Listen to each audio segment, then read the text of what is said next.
Hi, folks. We're just starting this a couple minutes early.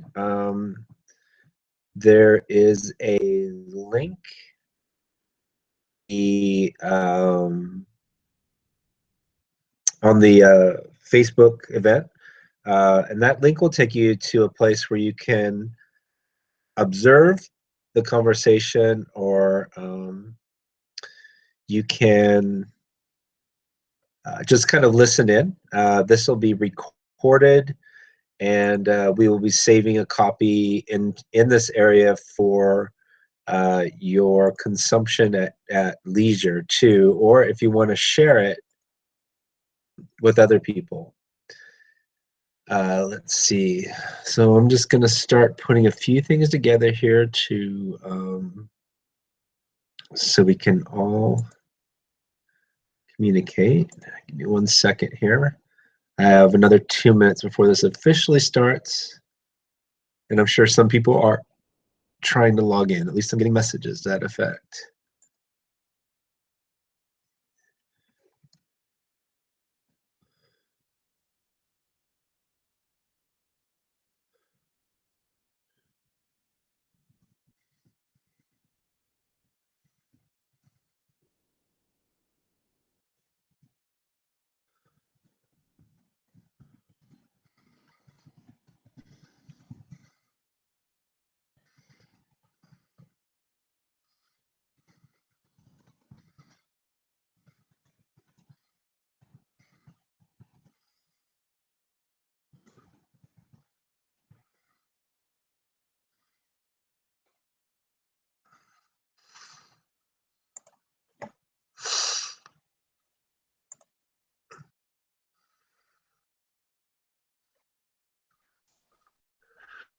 All right.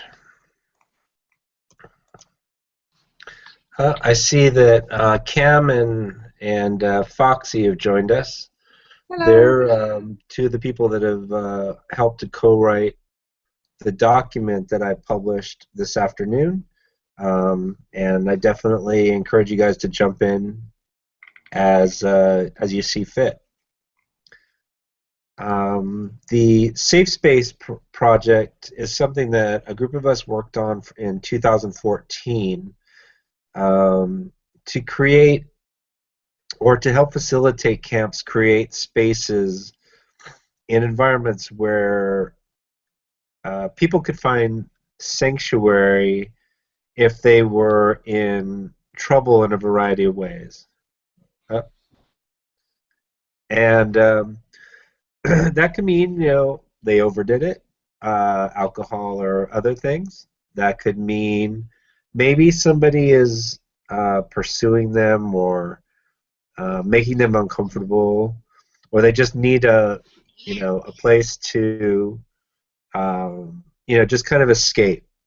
And there's some camps that already have this kind of a thing in place out there in the neighborhood and beyond. Another thing that happened in 2014 is there was somebody that was creating a project simultaneously as us. He created a sort of an island, as it were, out in the middle of the playa that was coincidentally also called Safe Place. I've heard mixed feelings about the success of it or the accessibility of it, given that it was out on the playa. What we're talking about here is not a new concept. I believe we'll find that Comfort and Joy and Beaverton, among others, have had this kind of a space, in their camps. When people do become overwhelmed, it's good to have just a place where, there's reduced stimulation, to keep them from, getting deeper into whatever trauma they're experiencing, or give them an ability to breathe, maybe have a glass of water, and collect themselves. It's also important that anybody who creates a space like this to, you know, try and help our neighbors, that be a good citizen, that you're not treating that person. You're not a doctor. You're not a therapist. You're, you know, unless you actually are one of these things, you're not in any way treating these people. So it's going to be important for you, if this person's in trouble, that you get them some help. In the first place, I would definitely recommend, unless it's a, you know, life-threatening situation, is to get in touch with the rangers. There's always going to be rangers around.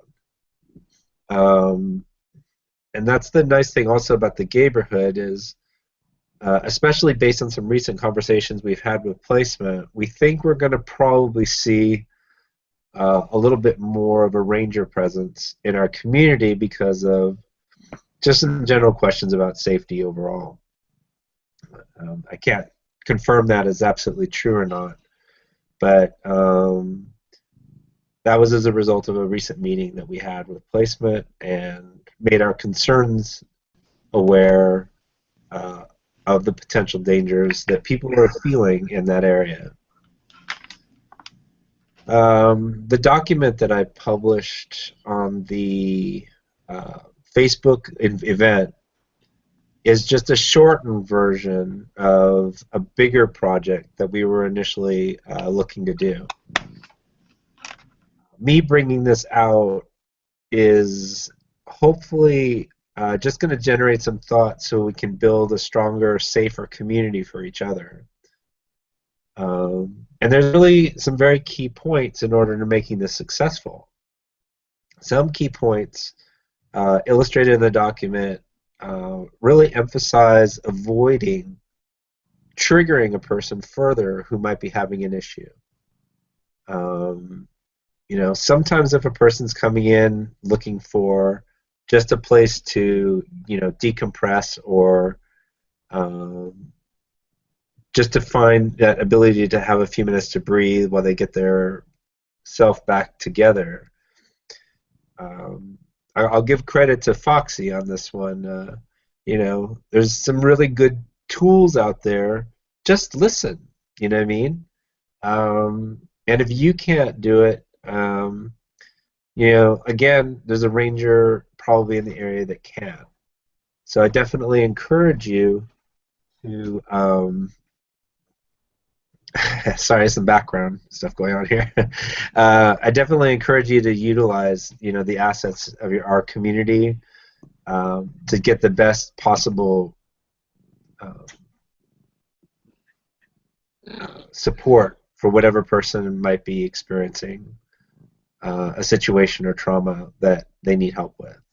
And that's also the key. You really shouldn't have that person in your presence conceivably much more than half an hour. That if it's going beyond that time, and that's not to say you need to set a timer for that person, but that's also saying that that should be enough time for that person to collect themselves. And if they were coming to my camp, for example, like Sun Guardians, we have a place for that person to lay down. And if they wanted to lay there and sleep for the night, in my camp, they would be more than welcome to. It's in a public place. It's not private and closed off where they can be, or something, you know, bad could happen. But we definitely will have a representative who will be present for them if they need it, keep an eye on them, but be mindful enough that you know, to be either just a good ear or to get them the help that they need.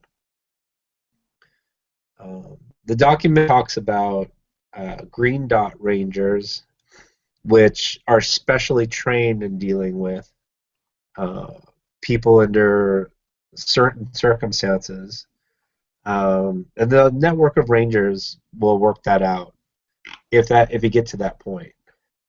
But really the foundation for creating these spaces is just to create these little islands that we can carry a little sign that just says, you know, this is a safe space camp.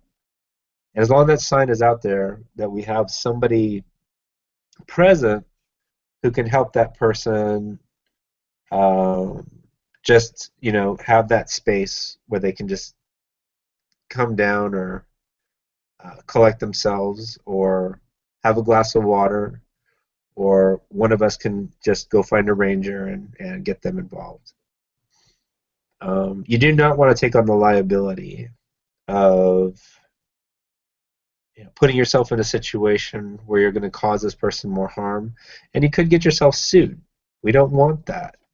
We just want to just make sure our community is safe the best way possible. Is anybody on the call here want to have some input on anything I said and expand on it, or well, Scott, shall I just continue? Talked a little bit today about the so when we first started this project and we brought it to the Rangers, there was some, and this is before I became a Ranger, there were some concerns about not the project itself, but that having Ranger Rangers okay this project would bring in a bunch of different things. There's liability stuff, and there's also things that I'm sure that I've talked to you guys about, are things that we call must calls. So if I hear something that is a must call, I have to call it in, and it kind of doesn't matter if I'm in uniform or not. So it's not, there's a little bit of conflict of interest with me being like heading this project or being part of the team, because I could come into a situation at a safe place camp where they're asking me to do something as a head of this particular group, but now that I'm Green Dot leadership, I have a very different role. So I wanted to let you folks know that I can be a consultant, but I think there's too much conflict of interest for me to actually be a team member as deeply. Because I'm kind of doing that on Playa, like, for my 40 hours. So. I definitely understood, and I don't think anybody should be doing anything in the scope of things that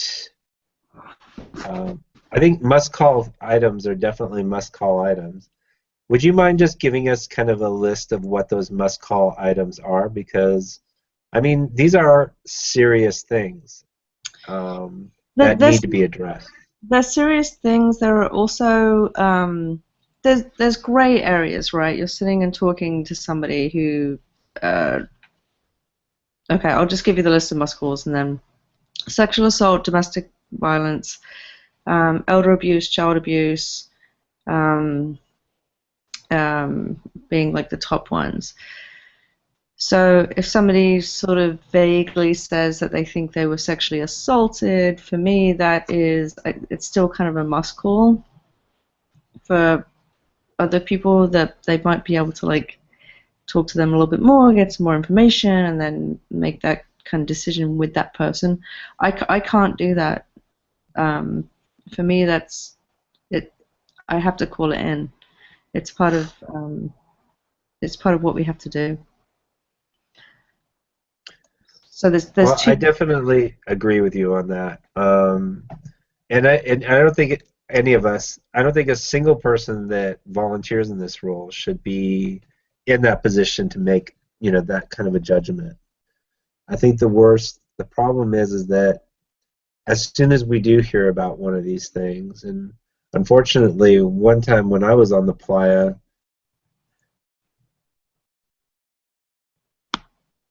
Sorry. It's okay. Was first person, in a really bad domestic abuse situation. I separated the two people, and honestly, if I had known that was a must-call scenario, and I would have definitely, asked a ranger to be involved. And that gray area comes into play that you were talking about, because even though I got the two parties separated, and they got the one guy, with a camp that took him in and got him home. Uh, Yeah. and I don't know if I just don't know. And for me to make that call, I don't know if it's fair to the person involved, or if I took away from his rights to be protected from this other person. I found out that they got back together as We soon do as what we they can. got. We do what we can as participants. We see something that is doesn't look right, then we do what we can. And we have resources. We just need to get to them. Obviously the rangers are the first point of contact for all that kind of stuff. That does seem out of sorts, out of whack. And should be. Yeah. So I mean, it's a little bit different from being a regular participant to being a ranger, because there are just certain scenarios that there's no gray area for me, um, in a way. But I have to call it in. So, but for participants, there is a little bit more gray area. So that's why it's a bit. Sorry, go ahead. No, I'm sorry. Go ahead. That's why it's a conflict of interest for me, because it's a little bit too challenging to figure that out. Gotcha. I think Cindy wanted to say something.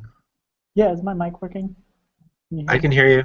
Okay, so this is something that we had discussed last year. I don't remember who was actually part of this specific discussion. Well, the only person that's missing from that discussion is Jess Sedan, and I invited her to this too, but she just was busy. No. I just don't remember if everyone that was in the discussion was part of this specific topic.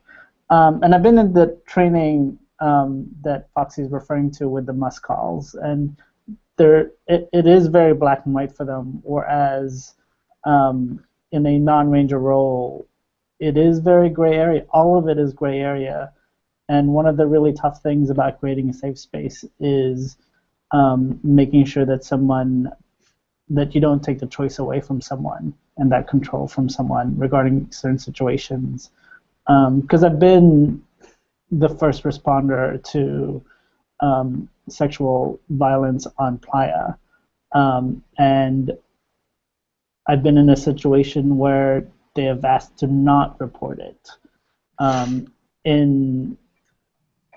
If I was a ranger, I wouldn't have a choice, and I'd have to tell the person that I didn't have a choice, because that's a board liability, and it's just something that they do, and it just trickles down that way, and that's one of the issues that we might run into with kind of legitimizing and fortifying this program, is where does that line start to blur, or where does our responsibility start to become mandatory rather than obligatory? So we do have to keep that in mind, and we kind of do eventually need to loop back with some sort of someone with the legal authority to say this is when that happens.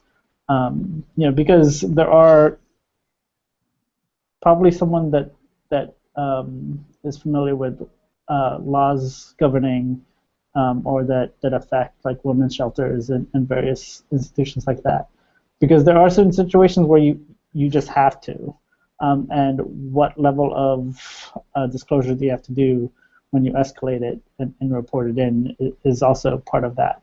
And so I do understand where Foxy is coming in, and there's no gray area for her. Like, she's never off call. Once you've been rangerized, that's it. You're essentially on call all the time. There's times when you can not be the first responder, but you're always pretty much it. And so it's one of the responsibilities that you take, being trained and being given the khaki. So just to let everyone know where that's at, but from my understanding. But like, I would feel uncomfortable if any members of this were in that situation and they weren't able to give that control to the victim of do I report this, do I not? Because that is a very, very tough subject to broach, and I would not want to be in that position to have to break that if I don't have to. So that's my 2 cents. Yeah. One of the I think that's actually a very powerful statement. I honestly, I think that's very powerful, and it, helps me learn a little bit something here too. Is like, I think I understand that gray area a lot more, and I can appreciate Foxy's position. Yeah, one of the things I do before I start talking to people is I kind of let them know that if I feel it's going into that situation, to just kind of give them a heads up, but very subtly, that there's some things that I have to call in. But yeah, I mean, it's there's a lot of gray area out there, and we've all dealt with it and dealt with it to our best abilities. And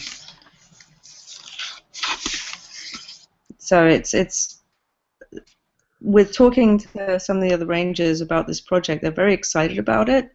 They want to see how it plays out, and but it is a little tricky for us, for myself anyway, to go forward fully with it because of the parameters that I have pretty much taken on now. Well, I think something very important is to make sure that we don't have people, well, I guess it's relative, but we got to make sure that people don't think they're rushing in and being the hero. That they're standing up for somebody else's rights by rushing to go tell the authorities about something, and to respect that. Well, I mean, that is an awful gray area, is to respect that person's privacy versus, what law's been broken or what assault has happened or something along those lines. We got to talk about. That's part of the ranger. That's part of the ranger training that can be brought in. I think the training manual is open to anyone who wants to look at it, but it's a really good resource to how to interact with people and not rush in and feel like you're the hero. You're not really trying to solve the problem. Cindy? So there was that actually. Your statement about being upfront when you approach someone, that there are certain requirements that you have. That was actually part of the training that Jesse had came up with last year, surrounding trying to train people who are going to, because remember we'd kind of set up this framework where anyone that was being the primary staff of a safe space had to go through some sort of basic 1-hour training, either on Playa or pre-Playa. And one of those things was that immediate disclosure, something along the lines of this is a safe space. There are certain requirements of us. If you don't want us to report something, please don't mention X, Y, and Z. But you're more than welcome to process here if you want. Something along those lines. I don't really remember. I'd have to look back at the notes and the training documentation that she had graded. So. Thank you very much. That's very true. There's more. It's more than. There's so much more to this, and this is definitely something we need to consider if we're going to try and implement this. And I know that what I put out there this time was just focusing on the neighborhood because of other safety issues. And anybody can implement this kind of a thing, but it's going out there smart and being part of something that's positive and not destructive. Being able to make that decision without, crashing in somebody else's life, and being upfront and disclosing that information, I think is key. So there is definitely a temperament and education level that's needed here in order for it to be successful. So as anybody's watching this and has listened to this conversation so far, hopefully we can see where this might be something that's either doable or if it's not for this year. Some of us will work on the training material and see what we can create and deliver. And as much as someone wants to be involved, we definitely encourage people that want to help make this happen. And you guys can tell me if you agree with this or not, but I mean, there's camps that are more ideal for this kind of a scenario than others. Camps that are highly sexually driven are probably not a good place for this kind of a thing per se, where people could be triggered easily in an environment that's highly charged. Sun Guardians, it's a temple space. There's other camps. Gender Blender is very a social place. I don't know. I mean, but like camps that are just like Orgy Dome or Down Low Club or something like that should be our partners in the community. And if somebody is in a space where they need to be in a peaceful zone, then we need to be their partners and welcome those people that are in a bad space over. So these are different ways that we can work together and hopefully create a network with our neighbors and our community to create something very special. Do you guys have anything you want to add to this to expand further? From what I've heard, it's really needed, and like if I was rangering in the 730 sector, I would really like to know which camps have a peace. I actually really like what you said about peaceful zone, and I wonder if that should come into almost the branding more. Is that we have a peaceful zone within a camp that I could take somebody and sit with them and chat with them, So, and we can have like little maps with where all those spaces are. That was very exciting to people. That we would know where to take people to have those quiet times with them. I definitely think that's something I think that we could do. Yeah. I'm sorry, I didn't mean to cut you off. No, that was it. Sorry. Oh, okay. You want to take a nap? Ask me how many meetings I've had this week. Oh, yeah. It's been crazy because right now we're looking at less than 90 days until we're supposed to be out on the playa. Yeah. And everyone I'm looking at is a leader in the community. And I seem to keep taking on projects and making myself a little bit on the nutsy side. You think? Yeah, I know, huh? And then that call that we got from placement last week was just another boomerang in the whole pie there. So what I definitely would do is encourage people to go ahead and read the documentation that I published, and then we'll take this a step further. Maybe create a group, where people can talk about this subject further, and for people that are interested in actually, developing a safe space, where we can have that quiet zone for people that are needed, that need to be able to sit down. And maybe we can help create a tool where we can mark these locations within the neighborhood. So, rangers or, other camps will have knowledge of where they can, bring somebody by and, they can take that 10 or 20 minutes that's needed. And we can also be clearer on, how we address these people when they come in, as far as, what liabilities there are, and what needs to be communicated and escalated. Yeah, and I'm perfectly happy to be a consultant, but because of the things I've said before, I don't think I can have my name on any documents right now. But more than happy to be a consultant as much as you want me to be. All right. And I really appreciate that. And I really appreciate you guys coming on and helping to facilitate this conversation.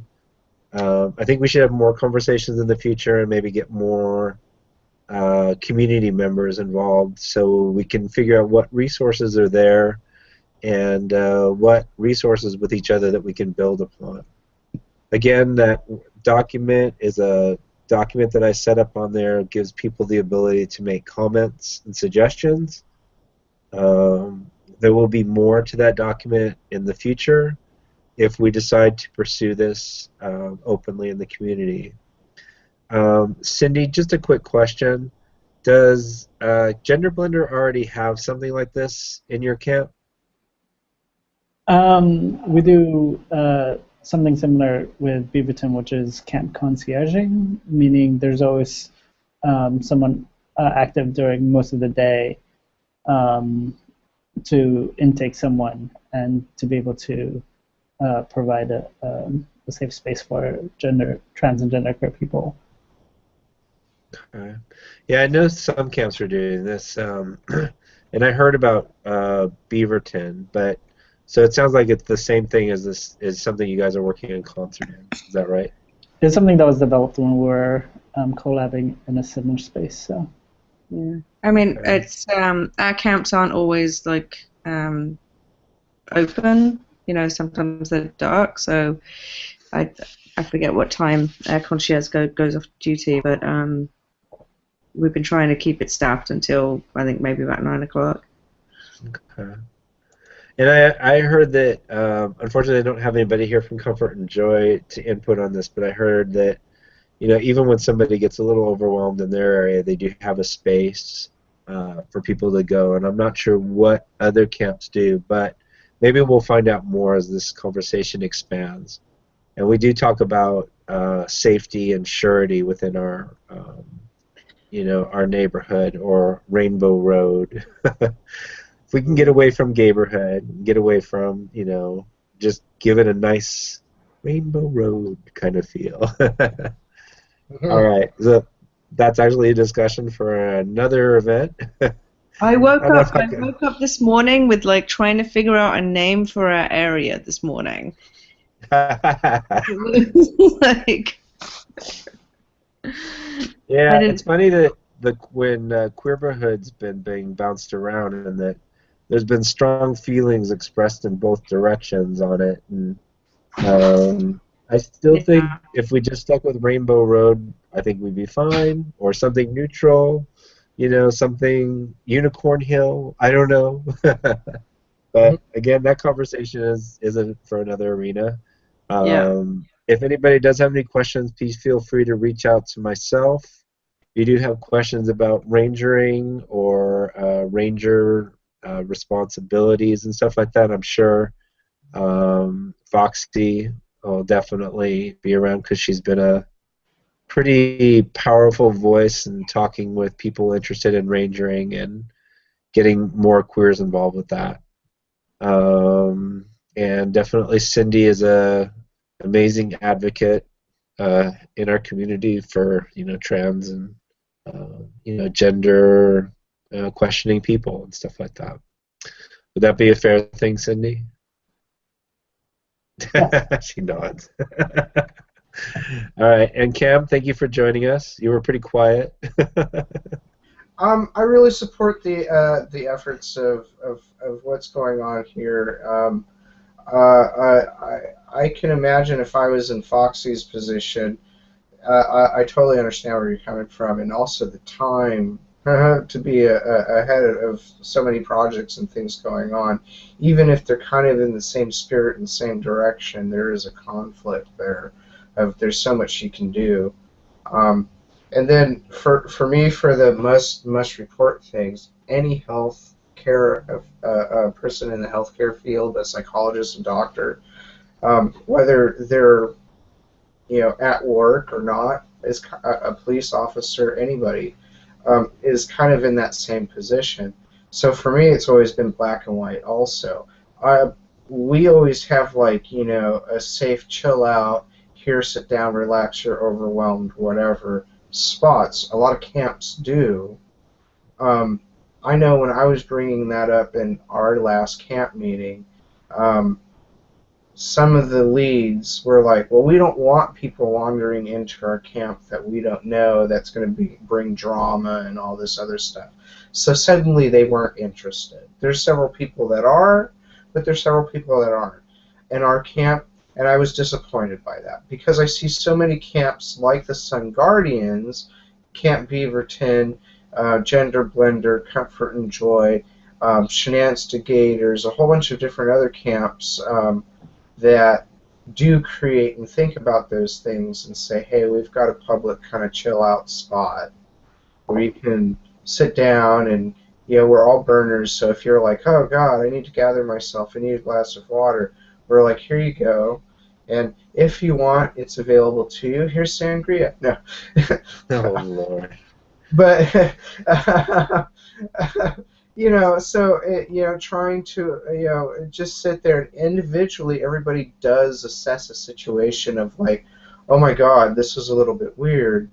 If it turns into one of those, and I think for some people it's scary opening up their camp to, like, if I was Gender Blender, Comfort and Joy, and all those things, that also opens it up to some of the bro dicks that are like, oh, I hear if you make it all transparent, I hear there's a place, I'm going to go over there, and oh, I need something. So why are you guys so fucking queer? I don't want to have to deal with that shit. And I think some other people are in the same boat. They're worried about things. But when I talk to the Rangers, having, and it's like, okay, we got to work this out with the Rangers and with Burning Man, because placement, it'd be great to have a wide net of camps that are opening up their safe places for, hey, we need to sit down and talk. Not safe places, quiet, peaceful places, whatever you want to call it, where we can gather, and that is very useful, very needful, I think, so that it's more of a wider, because I've heard that from several Rangers when they're on patrol and they see something, it's like, oh, it'd be great to have a network to be able to go, hey, let's walk over here, sit down, and people will respect the space and what's going on. People know what to do. But in certain situations, when somebody comes up to my camp, even, or somebody's talking to me as amongst friends, even, I'm like, wow, they hit you? You should tell somebody about that. I have to report that. That's wrong. That's illegal. Even if you don't want to have to deal with that, I understand that and I appreciate that, but you need help, and there is a gray area there, and we choose and pick. A lot of times, those people in those positions choose and pick in certain situations, but in other situations, it's like I have no choice. And so, how do you ramp that up? From that gray area, and put that. Have that framework from that gray area to the black and white area for the Rangers. How do you? And that's actually something that we need to like kind of start talking about probably in the next time we get together, and then we need to like kind of put that in the documentation. I do unfortunately have to start wrapping this up. There will be a video. Go ahead. One more thing, real quick. One of the other things that I've heard mentioned in conversations with people that are interested in this is, and something that Cindy and Foxy hit on, was when are we on, when are we off, how do we convey that? When is the camp open and available, and when is the concierge not on? Well, the documentation actually covers that I put out there. If the camp is empty, then we take down the sign, you know, the with the green dot on it. Uh-huh. But like I said, we'll get more into this and expand. This right now is just kind of this was an amazing conversation where we talked about concerns and we talked about just some things that we need to be aware of that we can, you know, kind of think about and see how we can approach it moving forward, and finding out if this is actually something that we can facilitate and move forward with. Yeah. So, like I said, I'm going to go ahead and publish this out. This is going to be a video meeting that people will be able to see, and they have the documentation out there right now that people can start reading a little bit about it and find out if this is something that fits in. And we can start talking about how we can dispense it and integrate it into camps. All right, folks, any last words before we go? Thank you, Toaster. My pleasure. I'm glad that we were able to talk and do all this stuff together again. All right, guys, thank you so much. You have a good night, and thank you for joining us. Oh, same right. Good night. Bye, guys. Okay.